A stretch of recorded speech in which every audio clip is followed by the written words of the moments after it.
संगत जी, हमारे साथ ओल्ड संगत रुपिंदर मान आंटी हैं।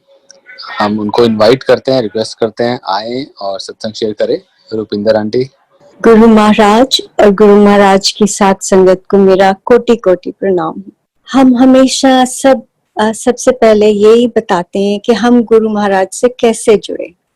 ये बताने के लिए मुझे थोड़ा सा अपनी जिंदगी का आपको बताना पड़ेगा, बचपन का। I hope everyone can hear me. जी aunty, your voice is clear.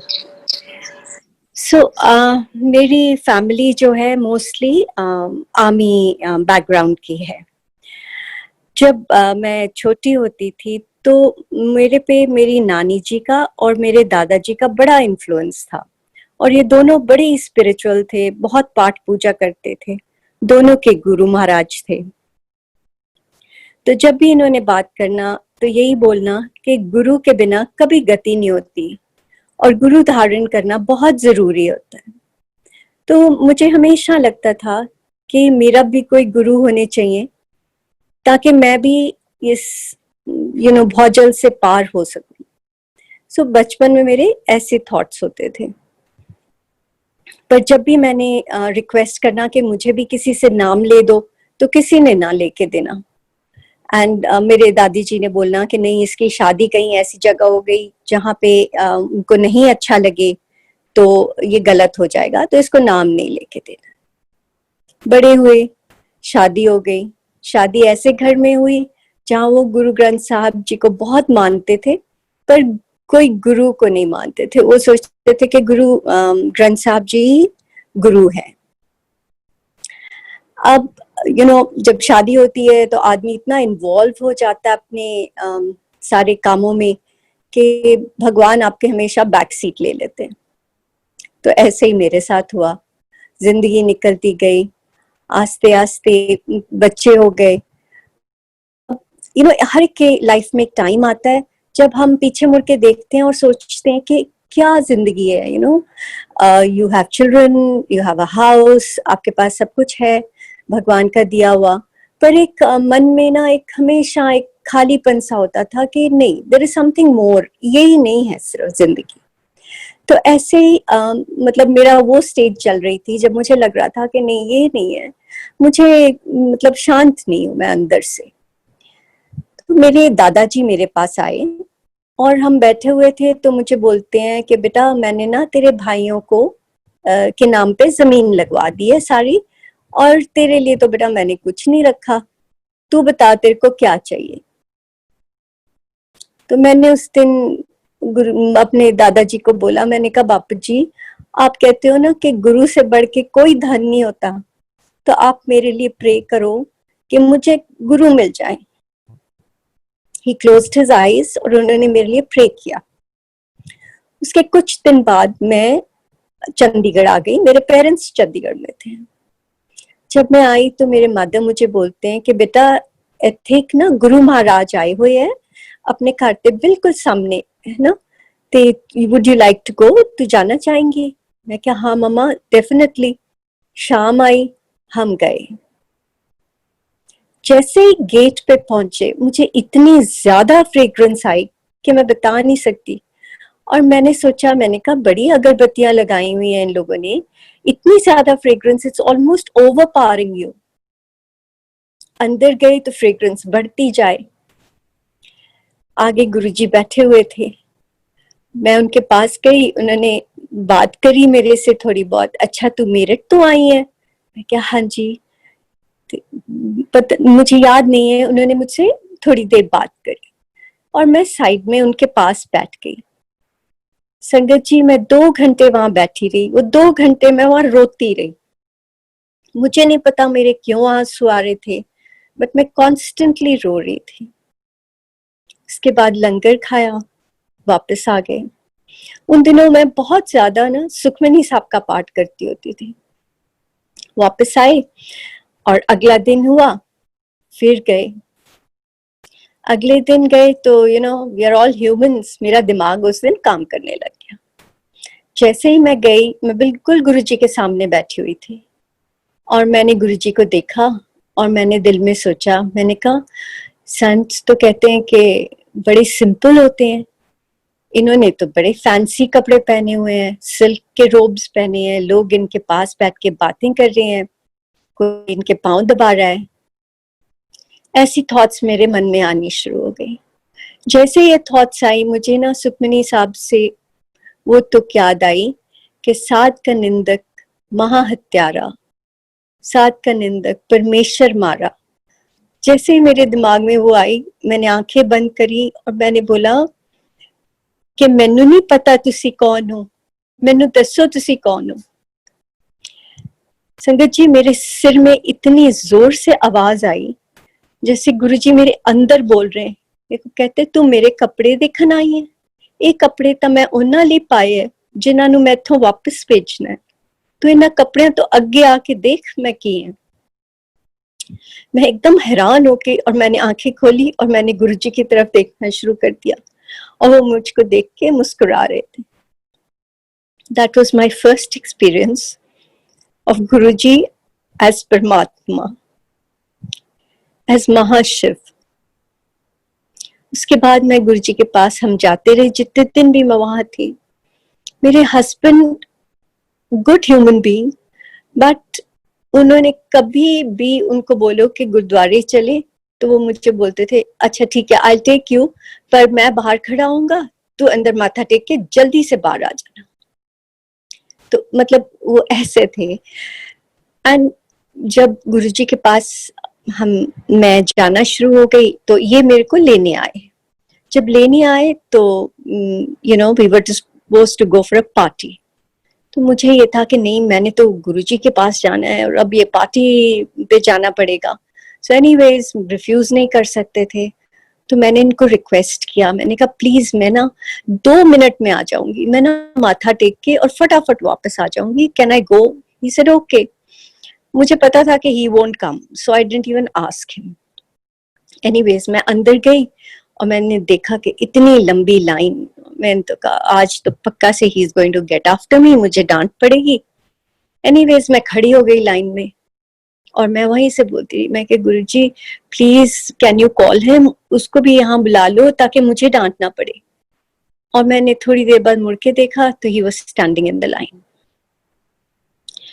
मैंने माथा टेका और मैं बैठ गई और ये भी बैठ गए और मुझे यही लगे कि डांट पड़ जानी है, अभी इज गोइंग टू से अब तूने वहां बैठ गई है, we had to go for dinner. तो एनीवेज बैठे रहे। मैंने थोड़ी देर बाद ऐसे इशारे से पूछा चले, तो ही सेड चलो। हमने माथा टेका गुरुजी को, हम आ गए। In the car he tells me तू इतनी जल्दी क्यों आ गई, वी कुड हैव सैट, मतलब हम और देर बैठ सकते थे।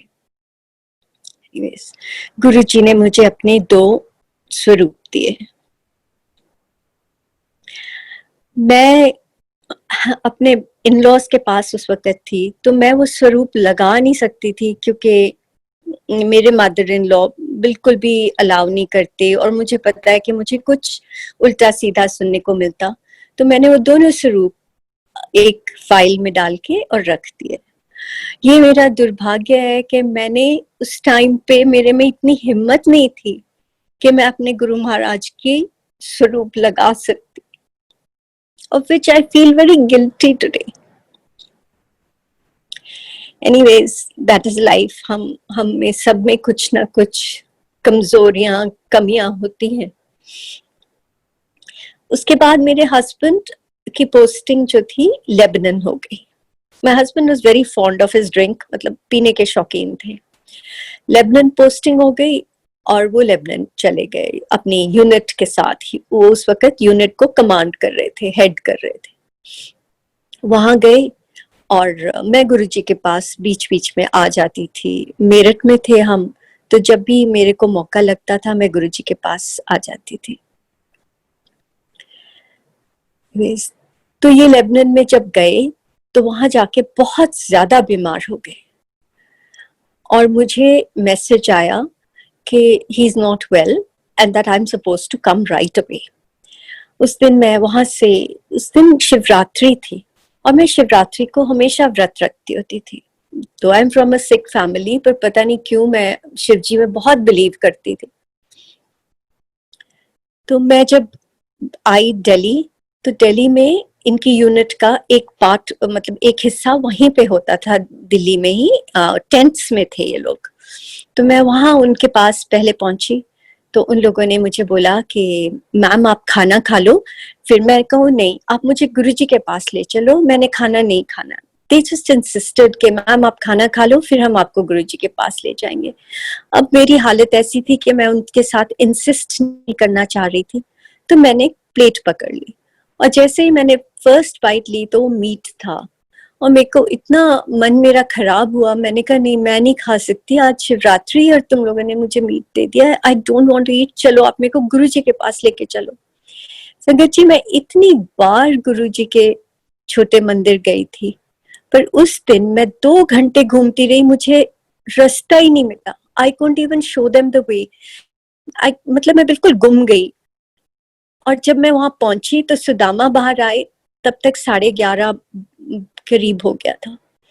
तो सुदामा को मैंने बोला मेरे को गुरुजी को मिलना है, मुझे किसी तरह भी गुरुजी से मिलके जाना है, मैंने बिना मिले नहीं जाना। उसने बोला बहन जी आप ना यहीं से माथा टेक दो, गुरुजी ना अपने पाठ करने चले गए हैं, आप यहाँ ही से माथा टेक दो, गुरुजी तो सबकी अरदास सुन लेते हैं।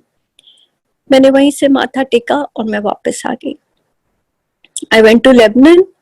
वहां पहुंची तो इनका हाल बहुत ज्यादा खराब था। His liver had packed up completely, और डॉक्टर ने बोला कि मैक्सिमम हम 3 महीने देते हैं, या तो लिवर ट्रांसप्लांट करना पड़ेगा और ही विल नॉट सर्वाइव। और ये 2000 की बात है। उन दिनों liver transplant was not an easy thing. India में तो होता नहीं था, अब्रॉड होता था, जाके बहुत लंबी वेटिंग होती थी, for getting a liver. Anyway, I was really बिल्कुल ब्रोकन। मेरे को इतना ज्यादा मतलब तकलीफ थी उस वक्त ये सुन के, जब मेरे को उन्होंने ऐसे बोला, बट कुछ नहीं कर सकता आदमी। सो वहां से हम मैं वहां से इजराइल गई, इजराइल पता करके आई। वहां बहुत अच्छे डॉक्टर्स थे, but then again my husband just refused. He was very, मतलब वो बहुत जो बात बोल देते थे उससे हटते नहीं थे। He said I am not going anywhere, मैं कहीं नहीं जा रहा हूँ। एनीवेज, वहां से हम आए इंग्लैंड। मेरी सिस्टर इंग्लैंड में थी। इंग्लैंड में हम कुछ दिन रुके, और वहां पे भी we took him to the best hospital there. He went to the hospital, वहां अंदर जाके, and he walked out. He says no, मैंने नहीं दिखाना किसी को।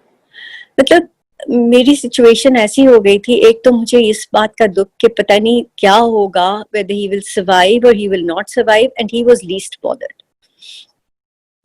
बट इनकी ऑफिशियल टिकट थी, तो ये एक दिन मुझसे पहले आए, और मेरी टिकट अगले दिन की थी, सो आई केम लेटर। मेरे मदर, जब हम लेबनान में थे, गुरुजी के पास गए और उन्होंने गुरुजी को बोला कि गुरुजी इस तरह हो गया है, तो गुरुजी ने उनको कुछ बोला कि आप ऐसे कर दो। ये सब गुरुजी के चोचले होते थे। हम मतलब वो सिर्फ हमारे लिए ये करते थे कि हमें लगे कि कुछ हो गया है।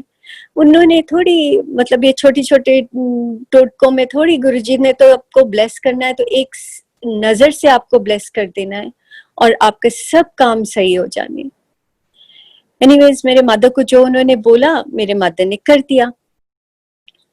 अगले दिन जब मेरे हस्बैंड पहुंचे तो मेरे मदर उनको लेके और गुरुजी के पास गए।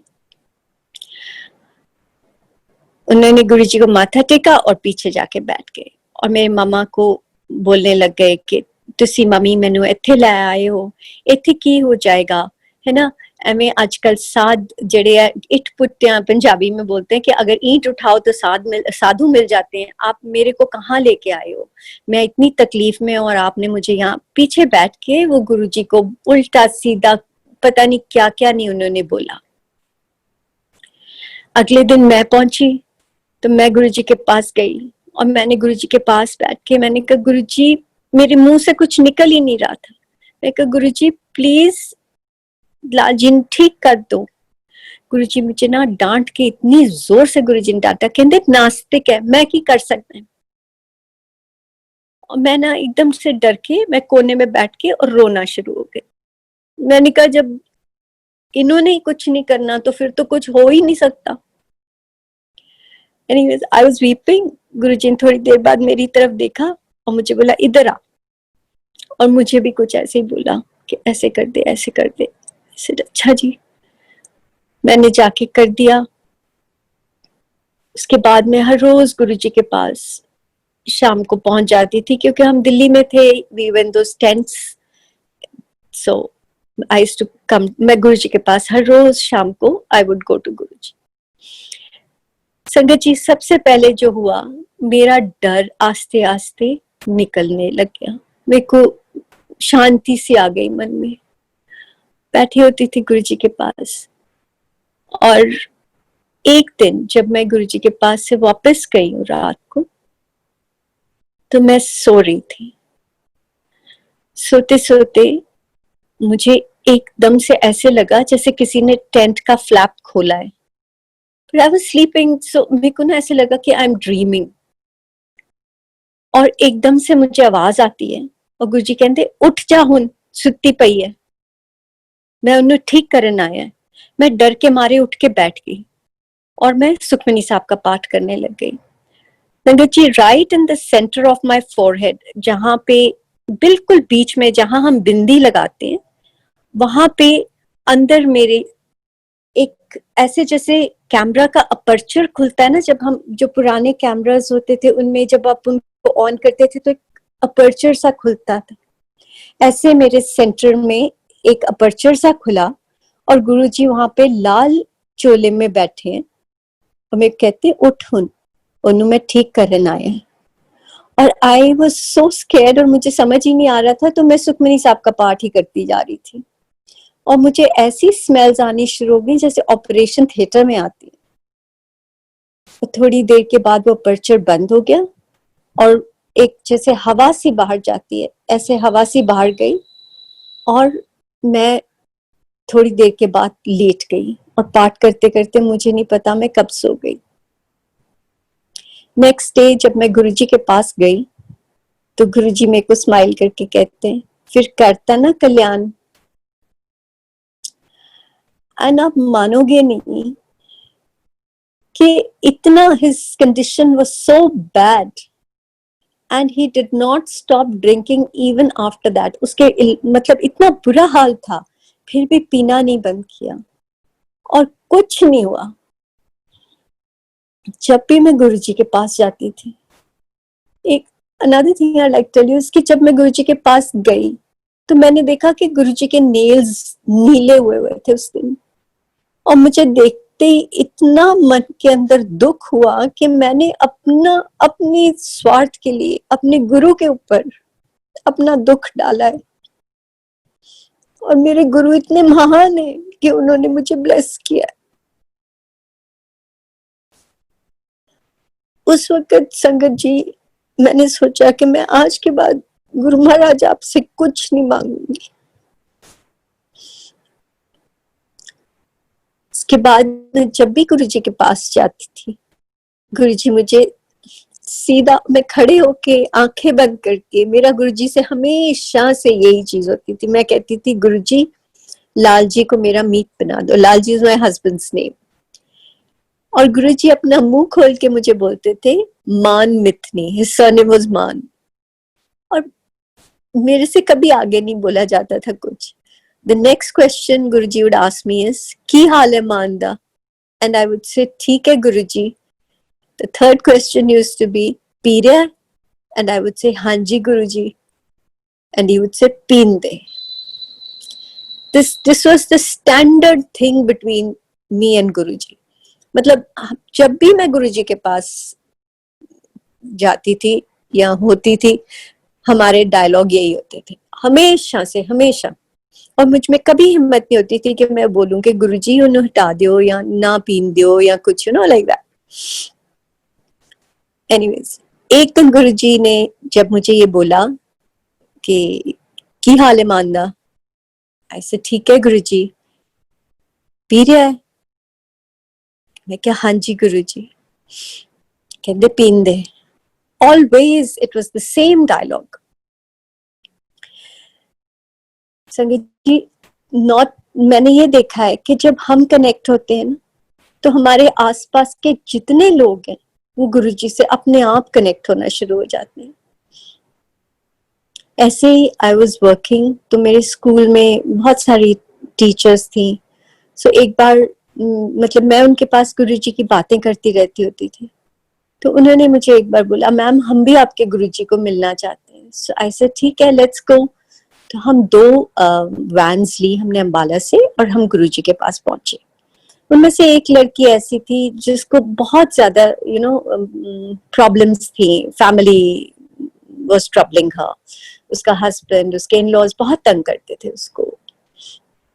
तो मैंने उसको ये बोला, मैंने कहा विमी, आज तू मेरे साथ जा रही है, तू जो मांगेगी ना गुरुजी तेरा पूरा करेंगे, तू प्लीज जाके मांग लेना। हम गए। जैसे ही मैं अंदर गई, अब गुरुजी को तो नहीं पता ना कि मतलब हमें तो लगता था कि गुरुजी को क्या पता कौन आया मेरे साथ। जैसे ही मैं लाइन में खड़ी हुई, मैंने गुरुजी को माथा टेका, तो गुरुजी आगे से मैंने कहते, अच्छा ते आज ट्रक भर के ले आई। मैं कहा हाँ जी गुरुजी, और मैं साइड में बैठ गई। जैसे ही विमी ने माथा टेका, तो शी वॉज अ साईं भक्त। तो मैंने देखा कि ये गुरुजी इसको पहली चीज बोलते हैं, मंग की मंगते हैं। और ये लड़की ने अपना आंखें बंद की और साइड में बैठ गई और इससे कुछ बोला ही नहीं गया। दूसरे भी जितने लोग गए थे, गुरुजी ने उनसे बात करी, उनको ब्लेस किया। जब हम वापस आए तो मैंने कहा, विमी तूने क्यों नहीं बोला गुरुजी से?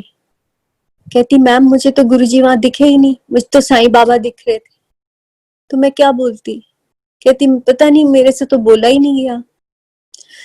सो संगत जी, what I am trying to say is कि गुरुजी हर एक को ब्लेस करते थे, हर एक को, और उसे ऐसे ब्लेस करते थे जिस फॉर्म में वो भगवान को जानते थे, उसी फॉर्म में उनको दिखते थे और उनको ब्लेस करते थे। So there are many incidents जो गुरुजी के प्रेजेंस में हमने एक्सपीरियंस किए। उनमें से 3 इंसिडेंट्स मुझे बहुत विविडली याद हैं और वो मैं आपके साथ शेयर करना चाहूंगी। कि एक बार एक लेडी थी, शी मस्ट बी 65 साल की होंगी, वो आई गुरुजी के पास और आके और उन्होंने गुरुजी के पाँव में, पहली बार आई थी, और गुरुजी के पाँव में उन्होंने आके और एक पैकेट सा रख दिया और कुछ आगे होके गुरुजी को बोला। गुरुजी को एकदम से गुस्सा आया। गुरुजी ने उस पैकेट को किक किया और बोला कि तू मैनू पैसे देना ही। जैसे ही गुरुजी ने ऊंचे से बोला, जितने स्वरूप छोटे मंदिर में लगे हुए थे उनमें से इतनी जोर से वर्षा होनी शुरू हो गई, ऐसे लग रहा था जैसे ऊपर से वर्षा हो रही है, हमारे ऊपर जैसे शादियों में वो इत्र फेंकते हैं ना, ऐसे गिरना शुरू हो गया। एंड सब लोग भाग के और स्वरूप की तरफ जाने लग गए। और मैं थोड़ी सी, मुझे समझ सी नहीं आई, तो मैं थोड़ी स्लो थी और मैंने देखा कि मैं अकेली बैठी रह गई हूँ। I was still trying to process कि ये हो क्या रहा है, इतना मतलब कहाँ से आ रहा है अमृत। तो गुरुजी अकेले बैठे रह गए। मैंने जाके पहले गुरुजी को माथा टेका कि आ तो यहीं से रहा है, मैंने सोचा चलो मुझे मिलेगा तो ठीक है, नहीं तो इट्स ओके। फिर जब दूसरों ने बैठ के तो मैंने भी थोड़ा सा देखा तो चखा और मीठा था, बहुत मीठा, शहद के जैसे टेस्ट। ऐसे ही मेरे हस्बैंड जो गुरुजी को बिल्कुल नहीं मानते थे, आस्ते आस्ते उनकी भी गुरुजी में आस्था बढ़ गई। ऐसे ही हम एक बार जब गए तो गुरुजी अपने साइड बोर्ड पे, छोटे मंदिर में एक साइड बोर्ड पड़ा होता था, उसके ऊपर सैर करके आए थे और बैठे थे। तो जैसे ही हम पहुंचे तो गुरुजी ने, मेरे हस्बैंड ने जैसे ही माथा टेका, गुरुजी ने अपना हाथ ऊपर किया और प्रसाद, मतलब इट वाज कड़ा प्रसाद ऊपर से, and he give it to him. The second incident I like to tell you is कि एक बार ऐसे गुरुजी के पास ना कोई मिठाई लेके पहुंच जाते थे, मतलब जो भी कुछ घर में अच्छा होता है तो हम ऑब्वियसली मीठा मीठा शेयर करते हैं सबके साथ। तो गुरुजी के पास कोई एक छेना मुर्गी के एक डब्बा लेके आया। उस टाइम संगत काफी थी, 70-80 लोग बैठे होंगे वहां। तो गुरुजी ने वो डब्बा लिया और सबको बांटना शुरू कर दिया। गुरुजी के छोटे छोटे हाथ पर एक हाथ से गुरुजी देते थे और हमारे दोनों हाथों से चीज गिरनी शुरू हो जाती थी, बड़ी मुश्किल से हम संभालते थे। इतना मतलब उनके हाथ में बरकत कह लो या भगवान के हाथ में, क्या आप कहोगे बरकत क्या, हो तो है ही बरकत है और क्या है। सो ऐसे उन्होंने देना शुरू कर दिया सबको, भर भर के वो दिए जाए। वो डब्बा थोड़ी देर बाद कवर करें, उसको हिलाएं, वो फिर भर जाए। तो ऐसे ही उनके पास एक lady, I think Rama aunty खड़ी थी। तो उन्होंने ऐसे ऊपर करके ना देखने की कोशिश करी कि गुरुजी कर क्या रहे, ये भर कैसे रहा। तो ही सेज परा हो जा, परा होके खड़ी हो। एक बार ऐसी गुरुजी की सिंहासन के पीछे मैं खड़ी थी और मुझे इतनी ज्यादा वाइब्रेशन आ रही थी उस दिन कि मैं बता नहीं सकती। मुझे ऐसे लग रहा था जैसे एक फील्ड होता है वाइब्रेशन का और मैं उसमें खड़ी हूँ। गुरुजी ने मेरी तरफ पीछे मुड़ के देखा और मुझे कहते अगे आ जा, उथे ना खड़ी हो, अगे आ जा। सो अब इतना कुछ मेरे साथ हुआ और मैं इतनी मूर्ख थी कि मैं फिर भी सोचती थी कि गुरुजी तो कोई नाम नहीं देते, कोई मंत्र नहीं देते, तो मैं कैसे परमात्मा को पाऊंगी। और मैं क्या करती थी, जिधर भी देखो मैंने पहुंच जाना कि यहाँ से मुझे नाम मिल जाए, वहां से मुझे नाम मिल जाए। और मुझे ये समझ ही नहीं आ रही थी कि मेरे सामने परमात्मा बैठे हैं और मैं इतनी ब्लेस्ड हूं कि मुझे गुरु के रूप में परमात्मा खुद मिले हैं। तो मुझे समझ नहीं आई, चाहे मेरे अंदर इतने ज्यादा चेंजेस आने शुरू हो गए। आई स्टार्टेड टू नोटिस कि मैं जब गुरुजी के पास जाती थी, मेरा एक ना एक कोई चीज गुरुजी ले लेते थे और मैं अंदर से साफ होती जा रही थी। मुझे दूसरों के लिए इतनी दया आनी शुरू हो गई। मेरे पास किसी ने भी अपना दुख रोना तो मुझे उसका दुख ऐसे लगना जैसे मेरा अपना दुख है। और मैंने उनको बहुत अपनी तरफ से दिलासा देना। क्रिटिसाइज तो हम दुनियावी लोग हैं, हम नहीं हट सकते। हमारे जैसे ही किसी कोई भी हमारे साथ कुछ भी गलत करता है या हमें कुछ अच्छा नहीं लगता है तो हम क्रिटिकल हो जाते हैं और क्रिटिसाइज जरूर करते हैं, चाहे हम ऊपर से ना करें, मन में हम जज करते हैं, क्रिटिसाइज करते हैं। मेरा वो भी आस्ते आस्ते कम होना शुरू हो गया। जब भी मैं किसी के पास बैठती थी और वो लोग कुछ ऐसा कर रहे होते थे जो बुरे कर्म हमारे बढ़ाता है, मैंने अंदर से मेरे वाहिगुरु ऐसे मेरी आवाज आनी शुरू हो जानी, मतलब मैंने जाप शुरू कर देना।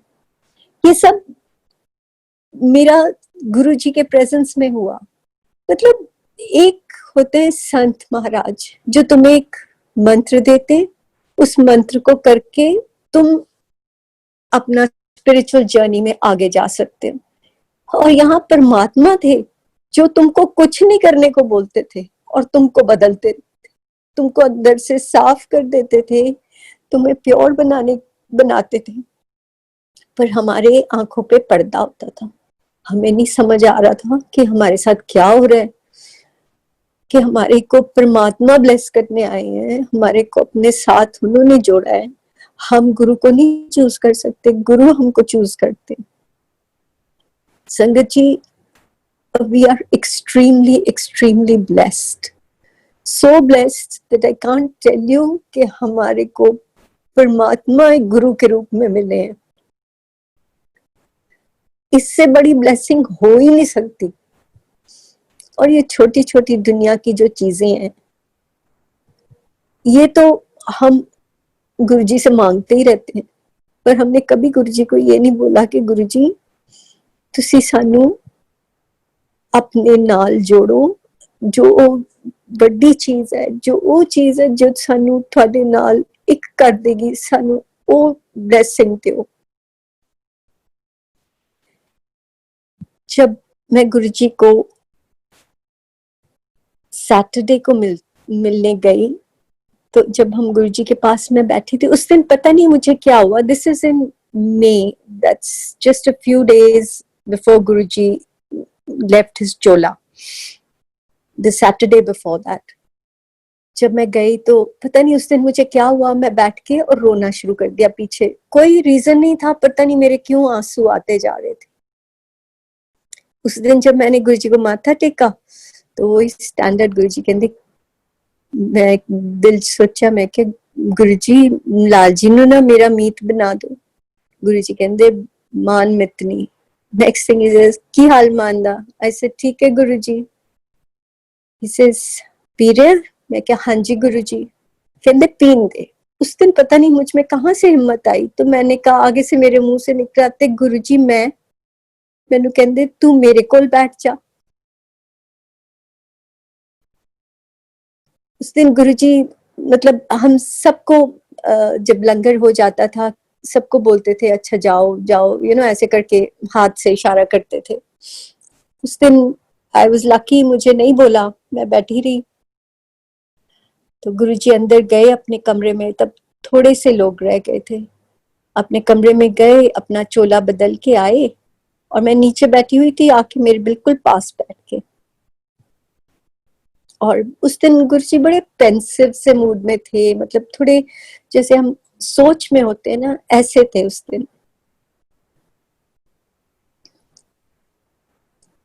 और उसके बाद पता लगता है कुछ दिनों बाद कि गुरुजी ने अपना चोला छोड़ दिया है।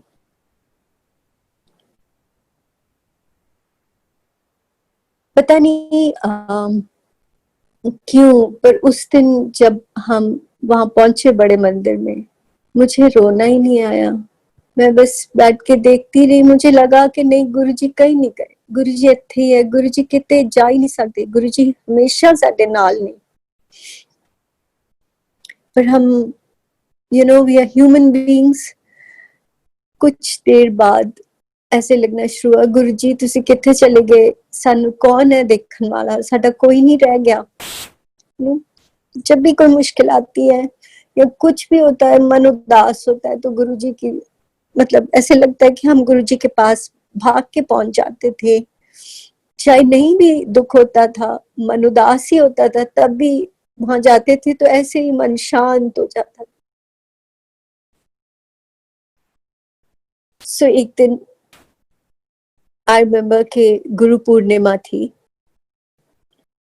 ये कुछ दो साल की बात है। तो हम बड़े मंदिर में गए, मैं और मेरी डॉटर, और हम गए तो बहुत, आपको पता ही है वहां पे कितनी भीड़ होती है। तो हम लाइन में लग गए, काफी देर से हमारा टर्न आया, हम अंदर गए। जब अंदर गए तो आपको पता है सारे बोलते हैं जल्दी करो जल्दी करो, तो ऐसे आपको आगे आगे धक्का से दिए जाते हैं, निकलो निकलो निकलो करके हो रहा होता है।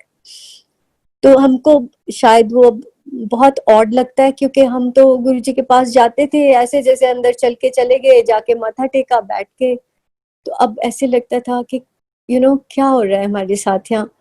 जैसे ही मैं अंदर पहुंची तो उन्होंने हमें बैठने भी नहीं दिया और बोला चलो चलो आंटी चलो, माथा भी नहीं टेकने दिया। तो जैसे ही मैं बाहर निकली, मैंने कहा गुरुजी मैं हुण तुहाडे कोल नहीं आ सकती, हुण तुसी मेरे कोल आओ, मैं नहीं आ सकती इत्थे, मेरे आने दा की फायदा, मैनूं तां एक मिनट भी तुहाडे कोल किसी ने बैठन नहीं दिता। जैसे मैं बाहर निकलती हूँ तो एक सेवादार अंकल मेरे पास आते हैं, कहते आंटी आपने अंदर बैठना है, आ जाओ मैं बिठाता हूँ आपको। वो मुझे ले गए और मुझे उन्होंने बिल्कुल गुरुजी की सिंहासन के सामने बिठा दिया। और मैंने दिल में सोचा कि देखो, हम सोचते हैं कि गुरुजी हमारी बात पता नहीं सुनते हैं कि नहीं सुनते, पर गुरुजी तो इतनी पास हो के आपकी छोटी से छोटी बात भी सुनते हैं।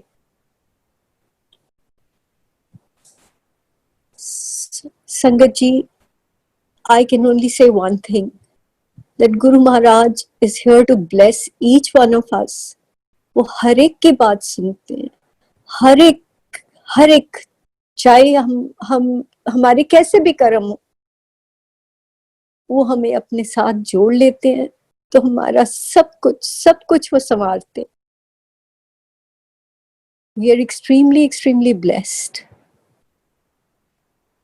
And there is nothing beyond Him.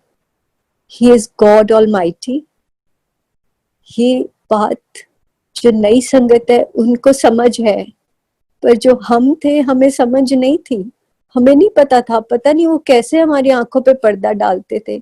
हमें लगता था हाँ गुरुजी है और गुरुजी हमें ब्लेस कर देते हैं, पर हमें कभी ये एहसास नहीं उन्होंने होने दिया कि वो परमात्मा है. चाहे इतनी हमारे साथ ऐसे ऐसे इंसिडेंट्स हुए हैं, ऐसे ऐसे मिरेकल्स हुए हैं, फिर भी हमें समझ नहीं आई. So all I can say is, may Guruji bless each and every one of you. May he be there for all of us and may he take us on this spiritual journey और हमें वो अपने साथ एक कर लें. अर्चना Srivastava aunty हमारे साथ हैं, उनको इनवाइट करते हैं. She is one of the old संगत जेम्स. हमारे लिए ये संगत वो हैं जो हमें गुरुजी का खजाना, उनके सत्संग सुनाते हैं. तो उनको इनवाइट करते हैं, वो आए और सत्संग शेयर करें. अर्चना आंटी. जय गुरु जी. सबसे पहले इस डिवाइन जूम दरबार में, जूम सत्संग में गुरु जी के चरण कमलों में कोटि कोटि प्रणाम, अनंतम शुक्राना. सारी संगत को प्रणाम, नमस्कार एंड जय गुरु जी. एंड थैंक यू अंकल इतने प्यारे से इंट्रोडक्शन के लिए. हालांकि गुरु जी के दरबार में सब बराबर, सारी संगत एक जैसी उस समय अभी भी, बट ये है कि शायद गुरु जी इसी दिन के लिए हम सबको तैयार कर रहे थे उस टाइम पे. इतना क्रेडिट तो मैं ले सकती हूँ, राइट. ये तो गुरु जी की ब्लेसिंग है और जितना शेयर करा सकते हैं गुरु जी से, इसमें हमारा कुछ भी योगदान नहीं है. ये सब सिर्फ मालिक करा रहे हैं. जो आप कर रहे हैं वो भी और जो हम कर रहे हैं वो भी, ये सब सिर्फ और सिर्फ गुरु जी करा रहे हैं. He is the only doer. And also because this is the need of the hour, right. ये इस समय की इतनी बड़ी जरूरत है. These satsangs have become such a support system, emotional uplifting, psychosomatic, healing for everyone. मैं संगत के मैसेजेस पढ़ती हूँ, मुझे लगता है कि गुरुजी आप कैसे कैसे माध्यम बना देते हैं, कहाँ से आप मतलब एकदम नया सब कुछ क्रिएट कर देते हैं, जैसे उस टाइम पे भी गुरुजी करते थे. अचानक हमारी आंखों के सामने रातों रात नया स्कूल बन जाता था, रातों रात कुछ ऐसा हो जाता था नई जॉब के लिए जो कभी एग्जिस्ट ही नहीं करता था पहले. वो गुरुजी ऐसे कर देते हैं कि हम सब बस एकदम उनकी कृपा को, उनकी ग्रेस को, उनकी मेहर सिर्फ अनुभव कर सकते हैं. तो ये जो हमारे उस टाइम के अनुभव हैं, इतनी खुशी की बात है. हमारे लिए इससे बड़ा सौभाग्य क्या होगा कि गुरुजी हमसे वो शेयर करा के संगत को ब्लेस कर रहे हैं. और it's a two way channel, as I always say. ये ब्लेसिंग दोनों तरफ चलती है गुरुजी की. तो हमारे लिए भी उतनी ही बड़ी ब्लेसिंग है शेयर करना और सुनना भी, और नई संगत के भी सत्संग सुनना. हमको भी उतनी ही ब्लेसिंग मिलती है. सारी ब्लेसिंग सिर्फ गुरुजी की होती है. कम्युनिकेशन हमेशा टू वे है, ये प्रोसेस टू वे चलता है ये गुरुजी का. सो थैंक यू गुरुजी, शुक्राना गुरुजी हर ब्लेसिंग के लिए. कल मैंने थोड़ा सा जो शेयर किया था उसकी कंटिन्यूएशन में थोड़ा और गुरुजी याद दिला देते हैं शेयर कराने के लिए दिमाग में. तो बस उन्हीं की मर्जी के हिसाब से एक और शेयर करती हूँ कि कल मैंने शेयर किया था थोड़ा जो अदर प्रैक्टिसेस होती हैं, गुरुजी कैसे उनके लिए मना करते थे. सी देयर इज, ये नहीं है कि somebody is questioning anyone's authenticity या हर चीज को सवाल कर रहे हैं, ऐसा नहीं है. बट गुरुजी तो परम शिव हैं, उनसे ऊपर कुछ नहीं है. तो वो जानते हैं कि इधर उधर भटकने से क्या फायदा. जितना भटकोगे मुझसे दूर होते जाओगे और जितना मेरे पे सिर्फ फोकस करोगे उतना और अपने पास मेरे को तुम पाओगे. तो कल जो मैंने शेयर किया astrology and stone wearing and all that, अभी भी मैं फेसबुक, एक्चुअली गुरुजी ने एक ऐसा मीडियम बनाया हुआ है, उसपे बहुत सारे पेजेस हैं. फर्स्ट ऑफ ऑल तो उन पेजेस में, कई पेजेस में मैं देख रही हूँ लाइव टैरो रीडिंग चल रही है, लाइव एस्ट्रोलॉजिकल सेशंस चल रहे हैं, कंसल्टेशंस चल रहे हैं. ये तो बिल्कुल भी गुरुजी की टीचिंग नहीं है. टैरो रीडिंग के लिए तो गुरुजी बिल्कुल स्ट्रिक्टली मना करते थे और रादर वो कहते थे you are opening the window for negativity. ये और आप एक बुक में है भी, गुरुजी के सामने का सत्संग है, एक आंटी को बहुत नेगेटिविटी ने परेशान किया था टैरो रीडिंग के बाद में और गुरुजी ने छुड़वा दिया था. एक है चैंटिंग, जो बुद्धिस्ट चैंटिंग होती है, तो वो भी काफी पॉपुलर है, उस जमाने में भी थी. तो आई टेल यू गुरुजी कैसे रियल लाइफ एक्सपीरियंसेस देके प्रैक्टिकल करा के समझाते हैं। सिर्फ इसीलिए गुरुजी कभी उपदेश नहीं देते थे, क्योंकि उपदेश और प्रवचन आदमी उतना नहीं समझ पाता है, संगत को उतनी नहीं समझ में आएगी, एक कान से सुनेंगे दूसरे से निकाल देंगे। लेकिन जो प्रैक्टिकल रियल एक्सपीरियंसेस हैं वो तो आप बिल्कुल याद रखेंगे और आगे बताएंगे इस तरह से। तो चैंटिंग का मैं जिक्र करती हूँ। मेरी एक फ्रेंड थी, neighbour and friend, she was into chanting, और वो मुझे बहुत दिनों से इंसिस्ट कर रही थी चैंटिंग में चलने के लिए अपने साथ में, एक बार चल के तो देखो। और हम गुरुजी के यहाँ उस समय जाना शुरू कर चुके थे और जा रहे थे, तो मुझे नहीं मन होता था कि हम गुरुजी के यहाँ आ गए तो फिर क्या जरूरत है हमें कहीं और जाने की। But she said no no, this is just like Buddhist chanting. तो मुझे लगा जो लोटस सूत्र है, Padma Sutra, since I was very keen to learn different philosophies and all, तो मैंने कहा कि चलो एक बार चल के देखते हैं। तो मैं गई और मैंने सब देखा, but somehow I did not feel like going and continuing। और कैसे गुरुजी की नजरों में सब कुछ रहता है, हम कहीं भी कुछ भी कर रहे हैं उनसे छुपा नहीं रहता है, कुछ भी उनसे छुपा, उनकी आंखों से हम बचा के कुछ भी नहीं कर सकते हैं। आज तक उन्हें पता होता है कि हम क्या कर रहे हैं, कहाँ जा रहे हैं, किससे मिल रहे हैं, और वो बता भी देते थे। तो क्या हुआ कि उसी दिन गुरु पूर्णिमा था, और गुरु पूर्णिमा का बड़ा फंक्शन होता है बड़े मंदिर में। तो बड़े मंदिर में मैं जब शाम को गई, और बहुत सुंदर, उस दिन तो सारे बड़े फंक्शंस में तो बड़े मंदिर की शोभा एकदम निराली होती है, और गुरुजी तो खैर वो तो फिर स्वर्ग से भगवान उतर के जमीन पे बैठे हैं हमारे साथ, ये वाली फीलिंग। तो बहुत सुंदर सजा हुआ, और अंदर दरबार हॉल में इतना सुंदर सब कुछ सजा हुआ, और गुरुजी बैठे हुए, और दरबार हॉल में मुझे एकदम सामने बैठने की जगह मिली, ये सौभाग्य मिला गुरुजी के बिल्कुल सामने। और जैसे ही बैठे, पहला शब्द चला, मित्रा द्वारे द्वारे डोलता फिरे, और मेरे बिल्कुल कान खड़े हो गए, रोंगटे खड़े हो गए कि ये क्या मैसेज है। क्योंकि तब तक मुझे ये समझ में आ गया था, संगत ने भी बताया था और मैंने एक्सपीरियंस किया था कि गुरुजी के यहाँ जब जाते हैं तो आपके लिए शब्द चलते हैं, गुरुजी आपके लिए हैंड पिक करते हैं उन शब्द को, उसमें आपके लिए गुरुजी का कम्युनिकेशन होता है, मैसेज होता है। और जैसे ही वो पहला शब्द चला तो मुझे लगा कि ये गुरुजी का मेरे लिए ही मैसेज है, और श्योर इनफ गुरुजी ने मुझे नजरें उठा के देखा भी उस शब्द के दौरान। तो मैं खैर उस दिन घर आ गई। फिर भी एक वो मन में रहता है, क्या मतलब ये सच है या मेरा अपना इमेजिनेशन है, या सच में श्री गुरुजी से हम कभी डायरेक्ट सवाल जवाब तो कर ही नहीं सकते थे ना। यही तो था कि गुरुजी के इतने अमेजिंग मिस्टीरियस वेज होते थे समझाने के, कि वो कहीं से घूम फिर के आपको आपकी बात आपके लिए समझा देंगे, लेकिन आप उनसे डायरेक्ट सवाल जवाब नहीं कर सकते कि गुरुजी ये करें कि ये करें। तो क्या हुआ कि फिर मुझे ऐसा लगा, लेकिन एक दो बार वो फ्रेंड के कहने पे मैं चली गई। नाउ व्हाट हैपेंड कि एक सत्संग हुआ था डेरफ में, और उसमें जब मैं गई, और गुरुजी थे उसमें, 2005 की बात है, चोले में थे जब, उसमें जैसे ही मैं गई वहां पे मैंने देखा कि जो उस एरिया की जो एक बुद्धिस्ट चैंटिंग में एक एरिया लीडर और something, they have a hierarchy sort of thing, उस जो सबसे टॉप डिस्ट्रिक्ट लीडर और समथिंग थी, वो वहां सत्संग में आई हुई थी, और वो किसी और से कह रही थी कि मुझे तो जितनी शांति गुरुजी के सत्संग में आके लगती है, मुझे कभी वहां पे नहीं मिली, तो अब तो मैं गुरुजी में ही सत्संग में ही आती हूँ। मैं कहा oh my God, this is for me, this is the confirmation, this is the reassurance, and this is like Guruji ने बिल्कुल सील कर दिया। तो मैंने कहा thank you so much aunty, this was for me, ये मैसेज मेरे लिए था। And sure enough I just quit everything, और उसके बाद से तो बिल्कुल कभी भी डाउट तो नहीं था मन में, डाउट बिल्कुल नहीं था। लेकिन गुरुजी भी ऐसे सिचुएशंस क्रिएट करते हैं जब वो आपको दिखा सकें कि मेरा रास्ता बिल्कुल सीधा है, सिर्फ उस पे चलो, तो ये बाकी कुछ करने की कोई खैर जरूरत न तब थी, अब तो बिल्कुल भी नहीं है। एंड गुरुजी के पास जब मैं फर्स्ट डे गई थी, एक ऐसा कुछ हुआ था, हम जाते थे सिर्फ गुरुजी के लिए और सिर्फ गुरुजी को ही देखते थे, ध्यान हमारा सारा गुरुजी पे रहता था। लेकिन संगत जो आती थी, of course as human being interaction तो हमारा नहीं होता था, क्योंकि हम संगत को बिल्कुल आपस में पर्सनली नहीं जानते थे, सिर्फ ये जानते थे कि गुरुजी की संगत है और वहां पे आते हैं, मिलते हैं, इतना भर रहता था। उससे ऊपर हमें कभी जानने की जरूरत ही नहीं लगती थी, और सिर्फ हम गुरुजी के लिए सारी संगत आती थी।